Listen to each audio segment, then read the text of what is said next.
আজকের ভিডিওতে আমি গাণিতিক পদ্ধতিতে কীভাবে ভেক্টরে যোগ করতে হয় সেটা দেখাবো। ধরে নিচ্ছি এই ওয়ে ভেক্টর আগের দিন যেখানে শেষ করেছিলাম ওই ছবিটা দিয়ে আমি আবার শুরু করব, যে হচ্ছে পি ভেক্টর এবং এটা হচ্ছে আমার আর ভেক্টর। ওকে, আর যারা আগের ভিডিওটা দেখোনি সোজা এই ভিডিওতে এসেছো তাদের বলবো আমি আগের ভিডিওটা দেখে নাও, তোমাদের বুঝতে আরও সুবিধা হবে। তো প্রথমে পি কিউ এটা দিতে ভুলে গেছি, এটা কিউ, ওসিটা হচ্ছে কিউ। পিকিউ ভেক্টর দুটিকে একই আদিবিন্দু ও থেকে মানীয় দিকে উপযুক্ত রেখাংশ ও এবং ওসি দিয়ে সূচিত করা হলো। ও এ রেখাংশটিকে বর্ধিত করে বি বিন্দুর ওপর দিয়ে বিডি লম্ব টানা হলো। এবার আমরা একটা কাজ করব, এই ও এ রেখাংশটাকে বর্ধিত মানে বাড়িয়ে দিয়ে এবার এর ওপর একটা লম্ব টেনে নেব, তাহলে আমাদের একটু ক্যালকুলেশানে সুবিধা হবে। এবার যে পয়েন্টে এটা ছেদ করলো একে অপরকে সেই পয়েন্টের নাম দিয়ে দিলাম আমি ডি। মনে করি পি এবং কিউ ভেক্টর দুটি পরস্পরের সঙ্গে থিটা কোণে আছে, এইটা ধরে নিচ্ছি আমি থিটা। ওকে, অর্থাৎ সি ও এ কোণ সি ও এ এইটা হচ্ছে আমার থিটা। সুতরাং ও ডি বি এই যে ত্রিভুজটা তৈরি হচ্ছে, এই যে ত্রিভুজটা আমাদের তৈরি হচ্ছে এতে একটি সমকোণী ত্রিভুজ, এটা থেকে আমরা পাই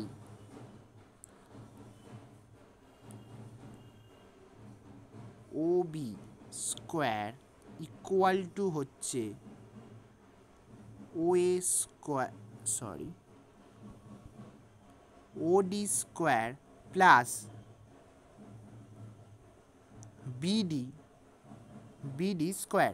এটা তোমরা জানো আশা করছি, এটা হচ্ছে সামন্তরিকের সূত্র। এবার আমি এই ওডিটাকে ভেঙে লিখতে পারি আমি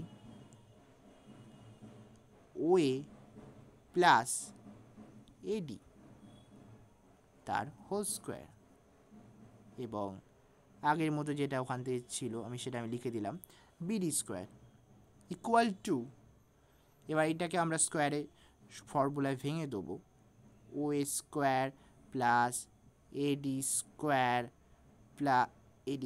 plus 2 O A dot AD plus BD square, বা এটাকে আমি লিখতে পারি ডিবি স্কোয়ার, আমি ডিবি স্কোয়ারই লিখে রাখছি। এবার এই O square plus AB square plus 2 O A dot AB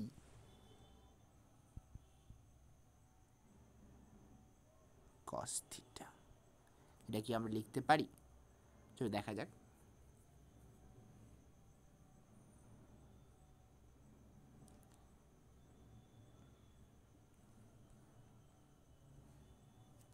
এবার এখান থেকে আমি কি করছি, তাহলে আমরা দেখতে পাচ্ছি এডি স্কোয়ার প্লাস এইটা, এই দুটো এডি স্কোয়ার প্লাস ডিবি স্কোয়ার এই দুটো সমান হচ্ছে, এখানে যদি ছোট্ট একটা আমি যদি সমকোণী ত্রিভুজ দেখতে পাও তোমরা, আমি আশা করছি দেখতে পাচ্ছ এই যে একটা ছোট্ট সমকোণী ত্রিভুজ তৈরি হয়েছে এডি square plus DB square equal to হচ্ছে এবি স্কোয়ার, তাহলে আমি এখানে ভালো করে এবি স্কোয়ারটা লিখতে পারি। এবার ও এ এবং ওডি এই দুটো আমরা এইটাকে, এবার আমরা এই যে এডি এই এডিটাকে আমি লিখতে পারি AB cos theta, AB cos theta. এটা আমি কীভাবে লিখলাম সেটা তোমরা কিছুদিন পর বুঝতে পারবে, বা না দাঁড়াও, এটা যদি আমি এবি, ধর এখানে সমকোণী ত্রিভুজটা এঁকে নিই, তাহলে বুঝতে সুবিধা হবে। সমকোণী ত্রিভুজ আছে ও ডি পি, আমি কি লিখছি,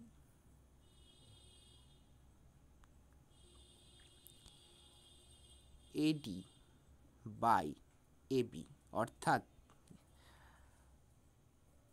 ভূমি বাই অতিভুজ, এটা হয় কস থিটা। তো আমরা এখান থেকে এডি সমান লিখতে পারি এবি কস থিটা।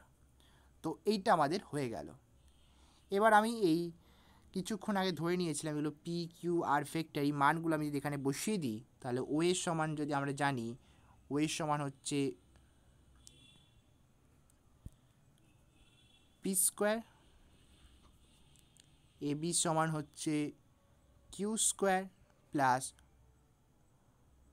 ও এর সমান হচ্ছে পি, এ বি সমান হচ্ছে কিউ অ্যান্ড কস থিটা। এইটা আমাদের, আর ও বি সমান হচ্ছে আর স্কোয়ার, এইটা আমাদের কাছে চলে এলো। এই আরটা হচ্ছে আমাদের লব্ধি ভেক্টর।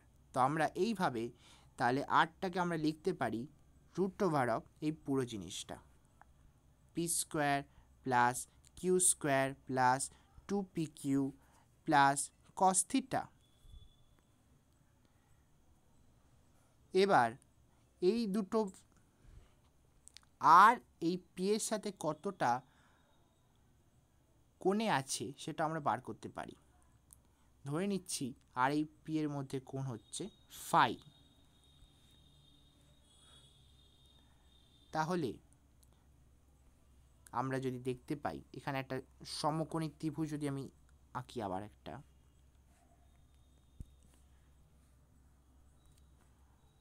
ও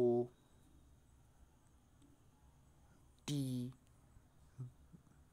বি, এইটুকু আঁকলেই আশা করছি আমার হয়ে যাবে। আর এটা এখানে এটা আমার ছিল যেমন, তাহলে আমরা এটা যদি এবার ট্যান থিটা সমান, আমি এটা ফাই, তো আমি ট্যান ফাই সমান কি লিখতে পারি, লম্ব বাই ভূমি, অর্থাৎ বিডি বাই ওডি।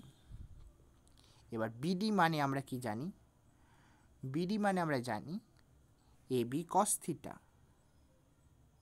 Sorry AB sine theta, BD by AB যদি করি তাহলে আমরা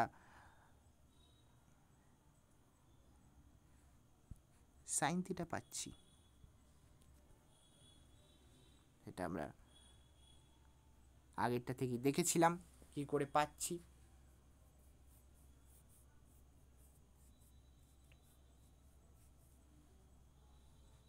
বিডি মানে এইটা বাই এপি, যদি এটা করি তাহলে আমরা সাইন থিটা পাচ্ছি। এবার তোমরা বলবে এই অ্যাঙ্গেলটা কি করে থিটা হলো, সেটা একটা গাণিতিকভাবে প্রমাণ করা। এই ছবিটা দেখে হয়তো মনে হচ্ছে না এই অ্যাঙ্গেলটা থিটা হতে পারে, কিন্তু যেহেতু এই দুটো এইটা সমান্তরাল বাহু, সেই জন্য এই অ্যাঙ্গেল দুটো সমান, সেখান থেকে আমরা লিখতেই পারি। তো বিডি সমান, তাহলে এখানে লিখতে পারছি বিডি সমান হচ্ছে A B sine theta by OA plus A B cos theta. OD সমান আমরা জানি,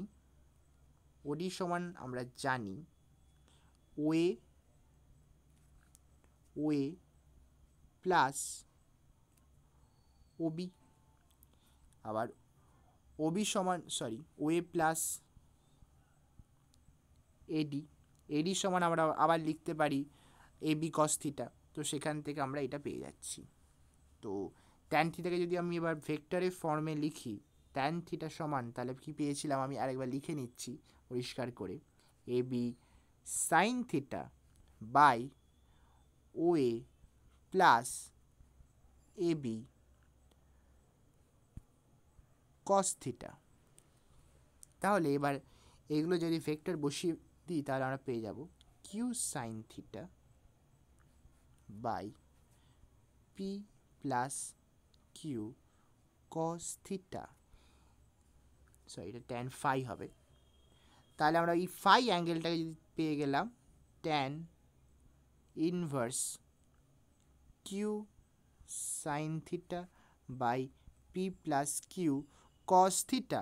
এই ফাইটা কি? এই ফাইটা হচ্ছে এই আর ভেক্টর অ্যান্ড পি ভেক্টরের মধ্যে কোণ। সুতরাং দুটি ভেক্টরের মান এবং ওদের মধ্যস্থ কোণ জানা থাকলে সমীকরণ থেকে ওদের লব্ধি ভেক্টরের মান এবং এই সমীকরণটা থেকে ভেক্টরের অভিমুখ, এই সমীকরণটা থেকে আমরা ভেক্টরের অভিমুখ নির্ণয় করতে পারবো। এই সমীকরণটা থেকে আমরা ভেক্টরের মানটা খুব সহজে বার করতে পারবো এবং এইটা থেকে অভিমুখ। তো আজকে ভিডিওটা এখানেই শেষ করছি, পরের ভিডিওতে আবার দেখা হবে।